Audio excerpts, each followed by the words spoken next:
About a week ago, we posted a video asking a pretty simple question. At what point do you stop sinking money into an older, high mileage vehicle? And we had a ton of comments on that video.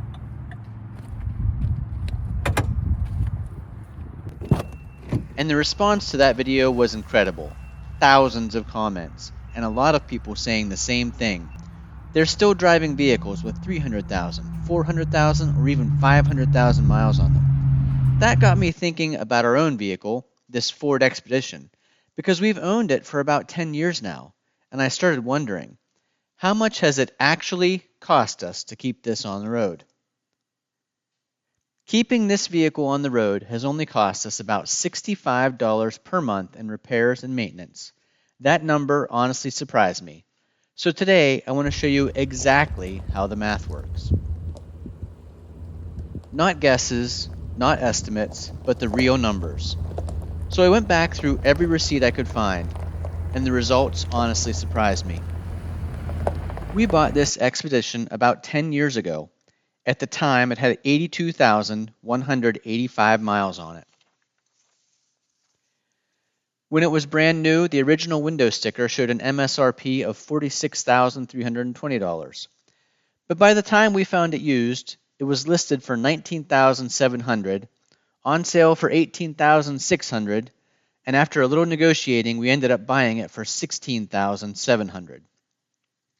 At the time, that felt like a pretty good deal for a full-size SUV with a lot of luxury and a lot of features. Since then, we've put 102,115 miles on it. The odometer today is sitting at about 184,300 miles. And during those 10 years, like any vehicle, it has needed repairs and maintenance. So I started digging through the records. I divided everything into two categories. First, repairs. Repairs are things that are classified as things that had to be fixed to keep the vehicle on the road, either to be safe, or pass Pennsylvania inspection, or just to run. And the second category, maintenance. These are things like normal oil changes, filters, brakes, tires, inspections, things every vehicle will need over time. The records I have go back to 2018, which was the first time the Expedition actually needed a repair after we bought it. Some small items are missing, like wiper blades or a few oil changes, but overall, the numbers are pretty close. Let's talk about the repairs over the last 10 years. In those last 10 years, the Expedition has needed a few repairs, like the steering shaft, an alternator, brake lines, full exhaust replacement, heater door actuator replacement, a repair to the rear hatch where the aluminum had corroded, and recently, a rocker panel repair that cost about $950, but I think turned out great. When I add up all the repair costs over 10 years, the total came to $3,456.17. Now let's talk about the maintenance costs. Things like oil changes, filters, inspections, brakes, tires, oil undercoating, tire changeovers because we switch between winter tires and summer tires twice a year. And the one upgrade we did, which was installing a new head unit so we could use Apple CarPlay and navigation. Over the past decade, all that maintenance totaled $3,920.56. One thing that stands out here is tires. Over the last 10 years, we bought 2 sets of all-season tires and 1 set of Bridgestone Blizzak winter tires. Tires alone accounted for about $2,080 of the maintenance total. Brakes, rotors, and calipers were about $466. So when you combine repairs and maintenance together, the total comes to $7,376.73. That's the total to keep this Expedition running for 10 years. Actual time is about 114 months, just a little shy of 10 years, which means the average cost works out to roughly $65 per month. When you break it down by mileage, the numbers get even more interesting. Repairs alone equal about 3 cents per mile.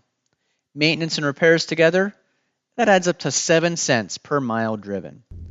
And if you include the original purchase price of the vehicle, our total cost of ownership comes out to $24,076, which works out to be 24 cents per mile over the entire time we've owned this vehicle. Now, just for comparison, let's compare that to something newer. Our 2023 F-150 Lightning, which we bought used. In the first 9 months of owning that truck, if we divide the payments by the miles we've driven, the cost comes out to about $1.16 per mile. Insurance on the Expedition runs us $84 a month, even with the teenage driver. Insurance on the Lightning is about $200 a month. Registration for our 2009 Expedition costs us $80 per year. Registration and the road use fees on the F-150, $464 a year. Now, to be fair, the Lightning is a completely different vehicle, newer, more technology, more capability. But when you look strictly at the numbers, it really makes you think about the cost of newer vehicles. We talked about this in another recent video. So let's think about the big picture here.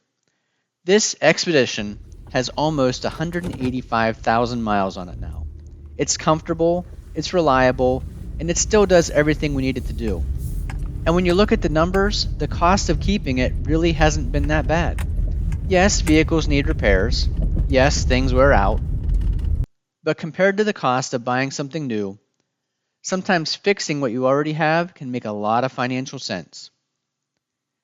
Now, I'm really curious about something. If you own an older vehicle, how much do you spend each year keeping it running? And how many miles are on it right now? Because after reading the comments in our last video, I know there are a lot of vehicles out there with 300,000, 400,000, or even 500,000 miles. And honestly, I think those stories are really inspiring, and I love to read about them in the comments. In our previous video, some of you mentioned that you heard the ticking noise and thought maybe it was time for the timing update here in this Ford Expedition.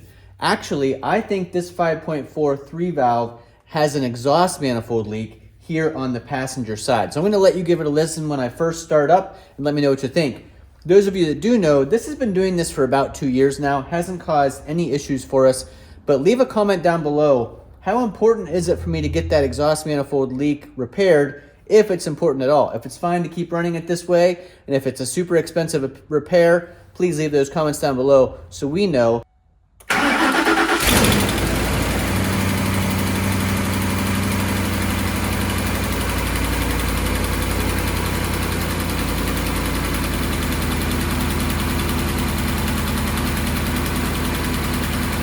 Many of you brought up in that previous video about rust, and rust can absolutely be a killer of a vehicle in the area like we live, where there's salt used on the roads in the wintertime.